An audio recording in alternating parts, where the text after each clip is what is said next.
दोस्तों, हमारे आसपास की कोई भी पुरानी चीज़ मुझे दिखे तो लगता है कि दौड़ कर बस उस जगह से मैं मिल आऊँ, उसकी कुछ बातें जान लूँ और अपने आप के अंदर उस युग को धारण कर लूँ। आज जिस जगह पर मैं हूँ, ये रादौर जगह पड़ती है, ज़िला यमुनानगर के अंतर्गत। और यहाँ पर ये बहुत पुरानी हवेली है जिसको देखने और दिखलाने के लिए मैं आन पहुँचा हूँ। इस हवेली का एक तरह से कहें तो दो मुख्य खंड पड़ते हैं। एक वो खंड जिसमें मैं इस वक्त खड़ा हूँ और एक इसके बिल्कुल साथ लगता, बिल्कुल अटैच दूसरा खंड। तो ये ज़्यादा पुराना हिस्सा लगता है, करीब 150 से 200 साल पुराना तो ये रहा ही है। और इसके साथ का जो खंड है वो अपेक्षाकृत थोड़ा नया है, हालांकि वो भी कम से कम 100 साल पुराना तो है ही है। और इस तरह से देखें तो ये पूरी की पूरी जो भारतीय हवेली बनाने की जो तरीक़े, जो पद्धति रही है, तो वो इसमें हमें झलकती है, वो दिखाई देती है। और जो साथ का जो अपेक्षाकृत नया पोर्शन है, उसमें जो ब्रिटिश एरा के जो प्रभाव हैं वो हमें दृष्टिगोचर होते हैं। और इसमें उसी तरह की जो स्तंभियाँ हैं वो हमें दिखाई देती हैं। जो खिड़कियां हैं उसके ऊपर के जो ढांचे हैं वो बार बार हमें उसी अंग्रेज़ी राज की याद दिलाते हैं। और इस परिवार के पास जिसकी ये हवेली है, कभी 52,000 बीघे हुआ करते थे, तो 52,000 ये उन्हें कहा करते थे। तो हमारे भी परिवार की एक पुरानी रिश्तेदारी इस परिवार के साथ रही है। हमारी बड़ी दादी जी वो इस परिवार की लड़की रही हैं। और इसके अलावा मैडम मीनाक्षी शर्मा जी, वो हमारे साथ स्टाफ की सदस्य भी हैं और इस परिवार में से एक बेटी हैं। तो इस हवेली को लेकर मैडम मीनाक्षी के पास बहुत सारी यादें हैं।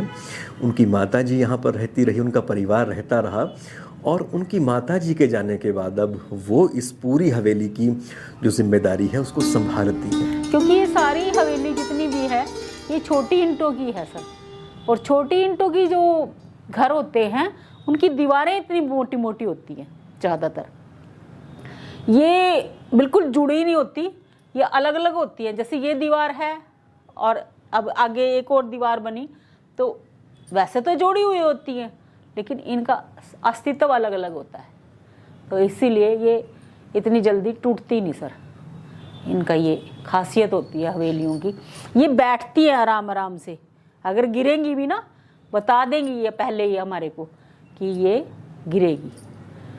जैसे हमारी हवेली ये पीछे से है, लगता है भाई ये मतलब कंफर्टेबल नहीं है, लेकिन बहुत साल हो गए। ये हमारा कमरा है जो आपके जहाँ आप खड़े हैं इसके पीछे, उनका अलग अलग हो चुकी हैं दीवारें सारी, लेकिन 50 साल तो मैंने भी हो गए देख। इस हवेली के अंदर बहुत सारी जो फैक्चुअल बातें हैं वो मैं नहीं जान पाया, वो नहीं पता कर पाया, पर फिर भी जितनी मुझे पता है वो मैं आपको बता पा रहा हूँ और इसके अलावा आपको दिखा रहा हूँ, ताकि आप अपने आप से इन चीज़ों को देख सकें और देखें क्या इस हवेली के बनने की जो शैली है वो किस तरह की शैली है।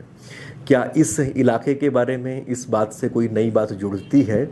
और फिर जिस तरह से मेरी अपनी मान्यता है कि जो हमने ऊपर से इतिहास लिखना शुरू किया और फिर वो नीचे तक आ गया, और जब इसका रिवर्स होगा, मतलब एक एक गांव, एक एक गली, एक एक कस्बे का इतिहास लिखा जाएगा, फिर उन सबको मिला के एक इतिहास की बड़ी पिक्चर बनेगी, तो जब वो दौर आएगा तो तब ये जगह किस तरह से उसमें मदद करेगी।